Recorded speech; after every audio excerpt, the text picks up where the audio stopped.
যদি মানুষ তাদের নিজের কথাগুলো খেতে পারত, তাহলে তারা বুঝতে পারত যে এগুলো কতখানি তেতো। মানুষের মুখে বলা কথার একটা আলাদা শক্তি আছে।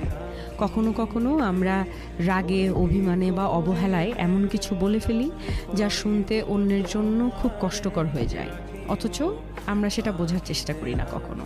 কিন্তু ভাবুন তো, যদি একদিন সত্যি আমাদের নিজের বলা কথাগুলো খেতে হতো, তাহলে কেমন লাগতো? মিষ্টি বা ভদ্রভাবে বলা কথা হয়তো সুস্বাদু লাগতো, কিন্তু কটূক্তি, অপমান বা কষ্ট দেওয়ার মতো কথা হলে সেটা হয়তো একেবারেই স্বাদে তেতো আর গিলতেও কষ্ট হতো। তখনই হয়তো আমরা বুঝতাম আমাদের জিভ থেকে বের হওয়া প্রতিটা শব্দের কতটা ওজন আছে, আর তা অন্যের হৃদয়ে কেমন প্রভাব ফেলে। তাই কথার আগে একটু ভেবে বলা জরুরি, কারণ কথার কোনো ওষুধ নেই। একবার বলে ফেললে তা আর ফেরানো যায় না কখনো। নিজের কথাই যদি একদিন নিজের কাছে তিতে হয়ে